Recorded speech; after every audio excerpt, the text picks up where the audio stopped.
Hi friends, welcome to EPG Pathshala. I am Sumiti Ahuja. I am working in the designation of Assistant Professor of Law with Amity Law School, Noida, Amity University, Uttar Pradesh.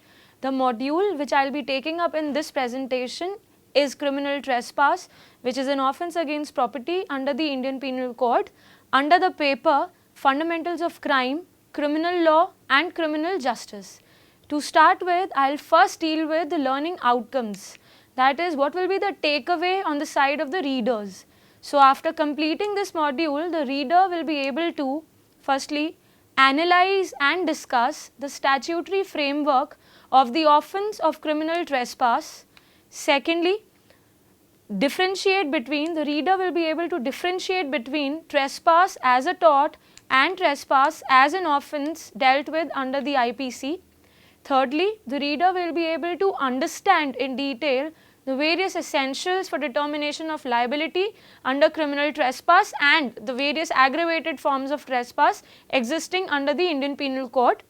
And the next learning outcome is that the reader will be able to assess the importance of landmark case laws in understanding the concepts and the context in which these concepts are to be interpreted in the relevant statutory provisions. If I briefly give you the synopsis of this presentation or the contents of this module, I will be first dealing with or introducing to you the offence of criminal trespass in general, followed by the offence of criminal trespass as defined under the Indian Penal Code 1860, followed by aggravated forms of criminal trespass which are punishable under the Indian Penal Code 1860, then dishonestly breaking upon a receptacle containing property, followed by a brief summary of the entire presentation. To start with a brief introduction, the word trespass as understood in common English acceptation, it means and implies unlawful or unwarrantable intrusion upon land. Black's Law Dictionary defines trespassing as an unlawful act which is committed against the person or property of another, especially wrongful entry on another's real property. If I concentrate here or differentiate here between civil trespass and criminal trespass, civil trespass refers to a situation where a person directly enters upon the land of another without his permission, or he remains upon the land of that person, or he places any object upon the land. Whereas if we come to criminal trespass, we will see that it includes trespass committed for the purpose of and with the intention of commission of an offence against the possessor of property or for causing him any kind of annoyance. Now committing trespass for the purpose of committing any offence or causing any kind of annoyance, insult, etc., it is a part of or it is an essential of criminal trespass which is lacking in case of civil trespass. So, this is one of the point of difference between civil trespass or trespass as a tort and criminal trespass. Criminal trespass focuses on the intention of the offender and not upon the general nature of the act. If I further deal with the statutory framework of criminal trespass, sections 441 to 462, which means 22 sections of the IPC incorporate or deal with or explain the offence of criminal trespass and further the aggravated forms thereof. The object of providing punishment therein is to protect possession of the property. Now, if I deal with this concept or deal with the offence of criminal trespass as dealt with under the IPC, to begin with, section 441 of the Indian Penal Code defines criminal trespass, which further is punished under section 447 of the code. The punishment may be simple imprisonment, which may extend to 3 months, or fine of maximum 500 rupees, or it can be both.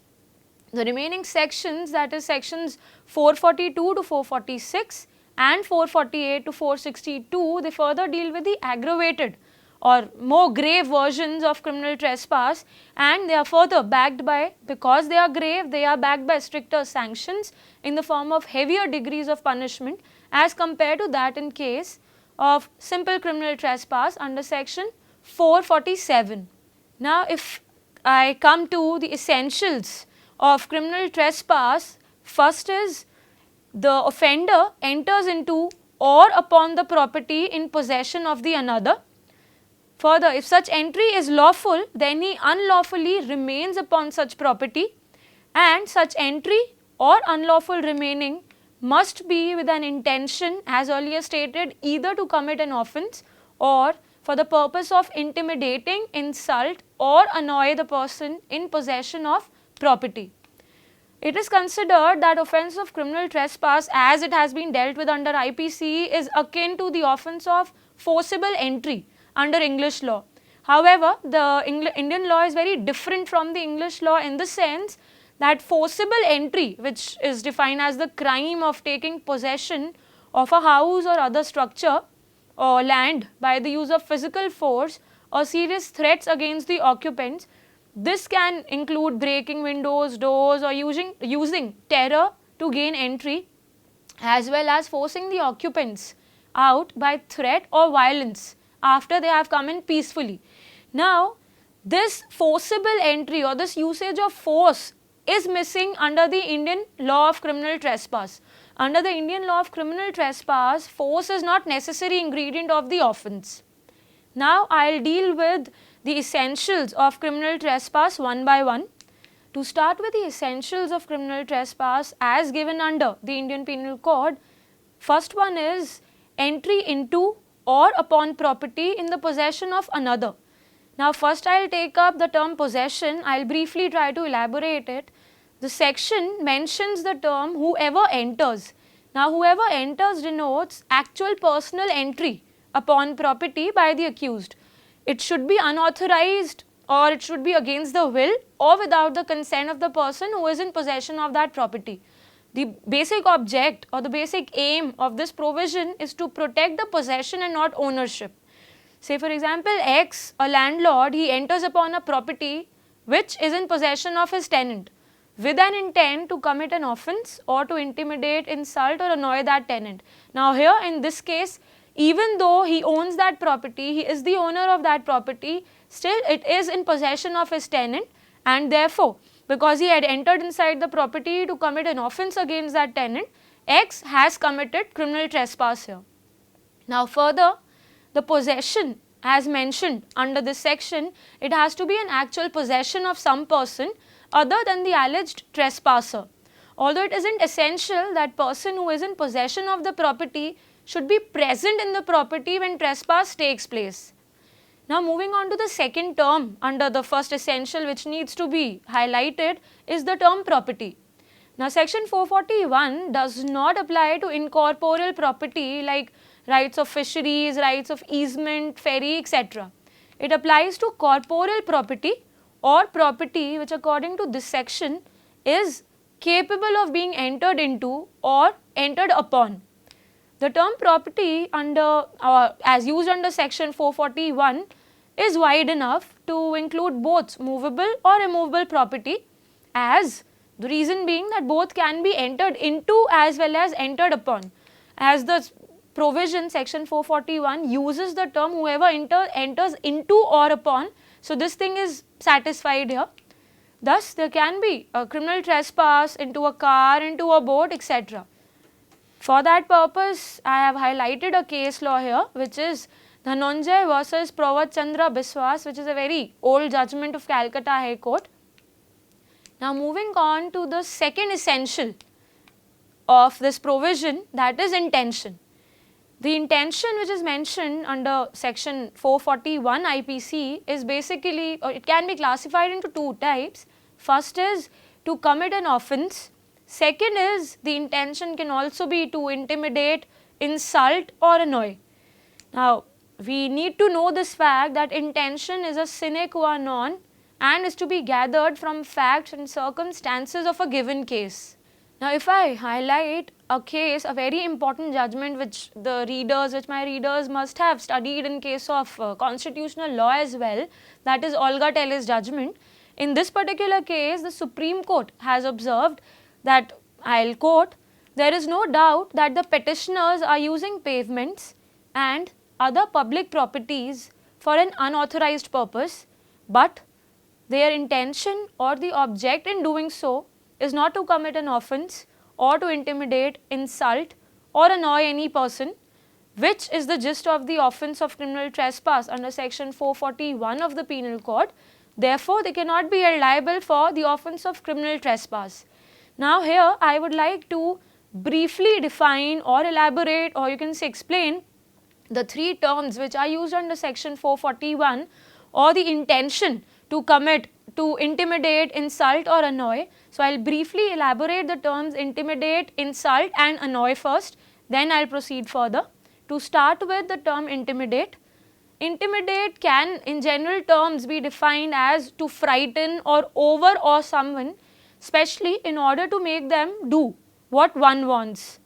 Section, however, I will highlight one point here, that IPC itself, or the Indian Penal Code 1860 itself, makes criminal intimidation a separate offence under section 503. I will quote an example here from that section, which is: A enters B's premises against latter's will and he manhandles him so that he can take back his litigation initiated against A.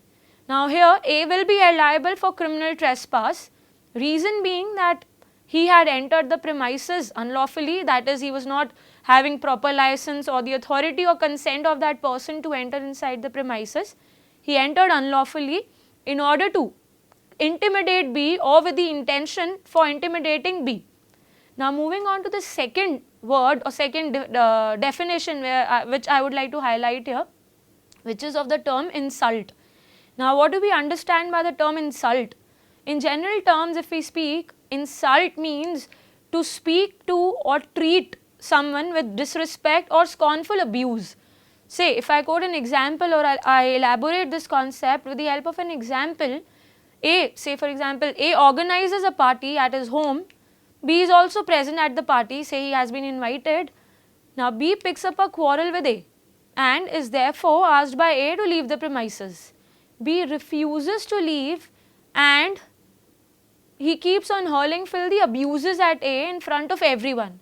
Now, although he had entered lawfully, still he stayed there unlawfully and hurled, abused or insulted that person.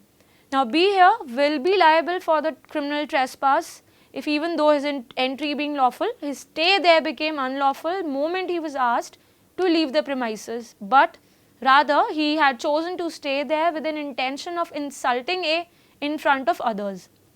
The third term which needs to be mentioned here, or the intention to annoy, if I say, annoy means to disturb or irritate, especially by continued or repeated acts. We also can call it to tease or to ruffle in a mind or to vex. I will highlight one example of a case law here. It is Rash Behari Chatterjee versus Fagu Shaw and others. Now, in this judgment, it was related to a disputed property. This person was able to, a case was going on, the case was going on for 12 years. After that, this person was he finally managed to gain the possession of this property, but the losing party, after few months, few days of this person gaining possession to that property, he entered inside that premises unlawfully and he started building a structure there. So, now court has held this to be a case of annoyance.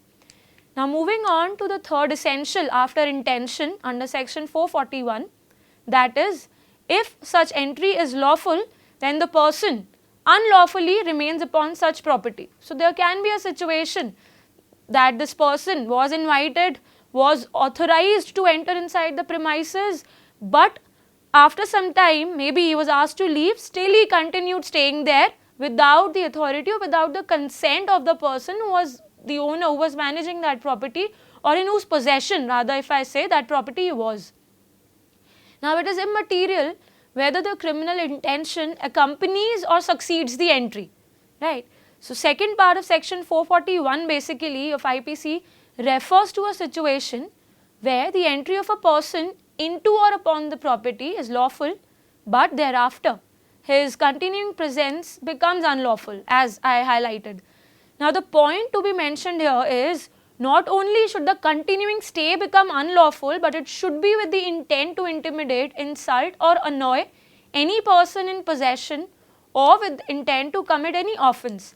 Now, this is a differentiating fact both the essentials have to be there.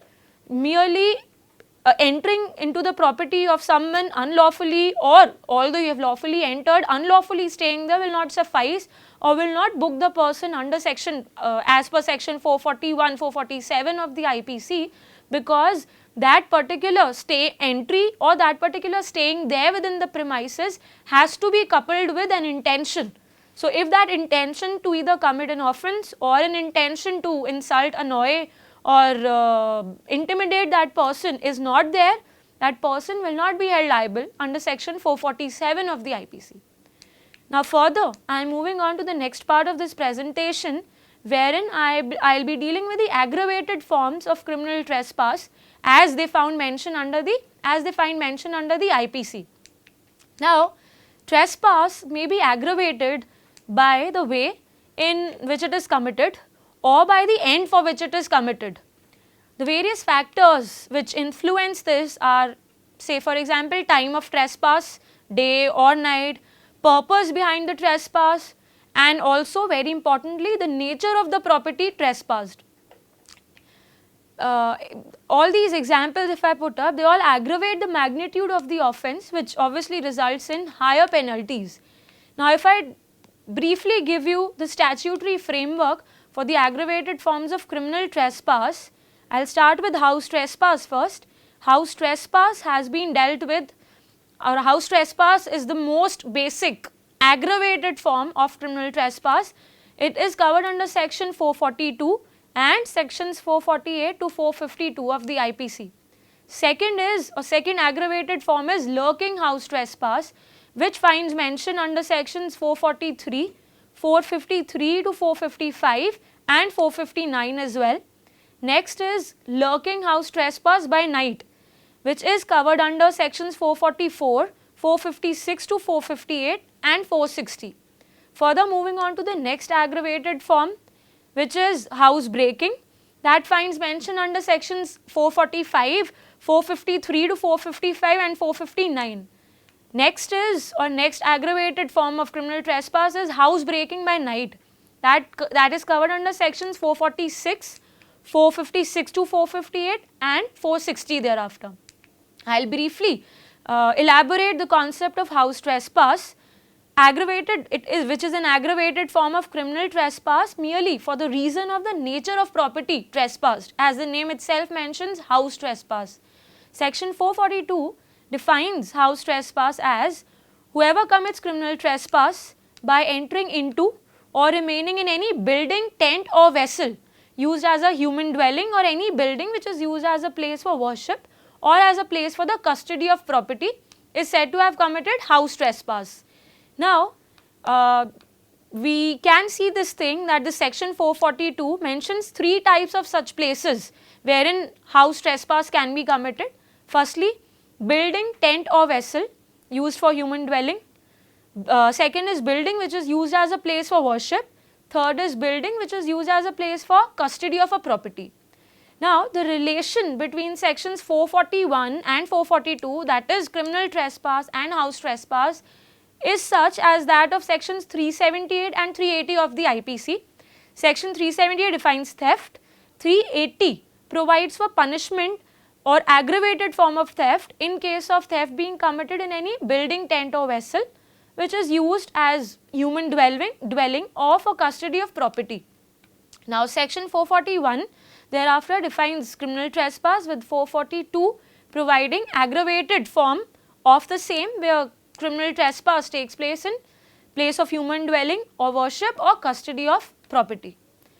Section 448 provides for punishment for the offence of house trespass, which gives a punishment of which can be maximum punishment of 1 year, or fine which may extend to 1,000, or it can be both. Now, aggravated forms of house trespass are also mentioned under sections 449 to 452. 449 to 451 of the IPC provide for aggravated version of house trespass, which are to be determined by the gravity of the offence for which house trespass is committed. Now, section 452 provides for a higher punishment by reason of making preparation for causing hurt, etc., or fear of it. So, therefore, we can say this thing that preparation is the genesis of section 452 of the IPC. Now moving on to the section wise essentials of the aggravated forms of house trespass. To start with section 449, house trespass, which is house trespass in order to commit offence which is punishable with death. Now if the purpose in committing the house trespass is commission of an offence which is punishable with death, here the house trespass becomes punishable under this section. Now punishment for this particular offence will be imprisonment for life, or it can be rigorous imprisonment for a term which can exceed to 10 years maximum and fine. Moving on to the next essential of aggravated form of house trespass, that is section 450, which deals with house trespass in order to commit offence which is punishable with imprisonment for life.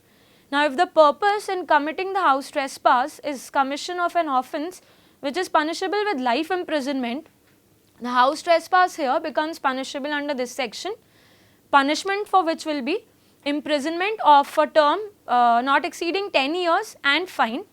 Thirdly, section 451, which deals with house trespass in order to commit offence which is punishable with imprisonment. Now if the purpose in committing the house trespass is commission of an offence which is punishable with imprisonment, which is obviously lesser than the lesser as mentioned in previous sections, the house trespass will become punishable under this section. Now punishment for which will be under this section, it will be imprisonment for a term which may extend to 2 years and fine. Now if the offence intended to be committed is theft, then the punishment will be more, which can be maximum of 7 years. Now section 452 deals with house trespass after making preparation for hurt, assault or wrongful restraint. So if a person commits trespass after making proper preparation to cause hurt, assault, etc., or for putting any person in fear of such assault or wrongful restraint, there the punishment can be extendable to 7 years and fine. Now I move on to the next aggravated form of criminal trespass, that is lurking house trespass. It is a more intensified version of house trespass, reason being that the trespasser here takes some active precautions to hide his identity. So it is a secretive kind of house trespass, and he tries to hide his identity from the person who has a right to prevent him from entering inside the premises, or who has a right to throw him out upon the entry. So basically it is a house trespass which is committed in a very secretive manner, as I said. Now it is mandatory on part of the prosecution to prove that the accused took some active means to conceal his presence, or he had taken precautions in order to conceal such trespass. Punishment for this is given under section 453 of IPC, which is maximum of 2 years along with fine. Now moving on, or if I put it in simple words, giving you the essentials of it, so lurking house trespass is a form of house trespass which further is in turn is form of criminal trespass as discussed earlier. So therefore the intention necessary to constitute criminal trespass as given under section 441, it is necessary to be shown in case of lurking house trespass too. Now moving on to the next, or the third aggravated form of criminal trespass, that is lurking house trespass by night. So house trespass may again be aggravated by the time during which it is committed. As the name itself suggests, it is lurking house trespass which is committed during the night time. The term night may mean period after sunset and period before sunrise. So the offence of lurking house trespass during night, it is punished under section 456 of IPC with an imprisonment for a term which may extend to 3 years maximum and fine. So the maximum punishment given under this section is 1 year more than given under section 453 of IPC, which is for lurking house trespass, because it is committed during day, whereas this one is committed during night. So coming on to the next aggravated form of criminal trespass, that is house breaking. So section 445 of the IPC defines house breaking with punishment which is incorporated under section 453 again. The offence of lurking house trespass and house breaking are both punished under the same section, that is they both are given same punishment, because both are grave forms of house trespass depending on the way in which trespass is committed. So now lurking house trespass is house trespass which is committed in secretive manner. House breaking refers to house trespass which is committed in a more aggressive or a violent manner. As given under or stated under 445 of the IPC, the offence of housebreaking can be of two types. That is house trespass, which is affected by an entry in any of the 6 ways which is specified in the section, or leaving the house or making an exit in any of the 6 ways after being there for the purpose of committing an offence or after committing an offence there. In the 6 ways which are mentioned in that section, the first 3 ways are dealing with entry which is affected by means of a passage which is not ordinary. The remaining 3 are dealing with entry which is affected by force. So, first 3 dealing with means, the next 3 dealing with force. Now, moving on further, I would like to highlight the next aggravated form of criminal trespass, that is housebreaking by night. We had previously discussed about lurking, house trespass by night. This one is housebreaking, which is committed during night time. So, invasion of a person's residence, especially during night, is a very serious offence and it should naturally be meted out with a deterrent or more serious, stricter punishment. The offence of housebreaking by night, it has been punished under section 456 with the maximum imprisonment of 3 years and fine. In all the cases of housebreaking by night, there must be house trespass, and in all house trespass, there must be criminal trespass committed during night. Further, the aggravated forms of lurking, house trespass and housebreaking are mentioned under sections 454, 455 and 459, which differ in punishments according to the nature of that particular act. Next, the aggravated forms of lurking, house trespass by night and housebreaking by night are further dealt with under sections 457, 458 and 460, which again differ in punishments due to the nature of the act which is committed. The last part of my presentation deals with the remaining 2 sections, that is sections 461 and 462 of the IPC, which deal with dishonestly breaking upon a receptacle which contains property. In case of section 461, the prosecution has to prove certain essentials to determine the liability or to prove the guilt of the accused. Firstly, that there was a closed receptacle there. Secondly, that receptacle contained property or the accused believed that it contained certain property. Thirdly, the accused broke it open or he had unfastened it. Fourthly, the accused did so dishonestly or with an intention to commit mischief. Now, if I move on to the next section, that is section 462, which is an aggravated form of 461, reason being it involves an element of trust. That is why it is considered to be an aggravated form of the previous section. Herein, a person to whom the receptacle is entrusted, he breaks open it or unfastens it and therefore he is punished more severely. And if the same obviously is coupled with a dishonest intention or intention to commit mischief, so he will be held liable under this section.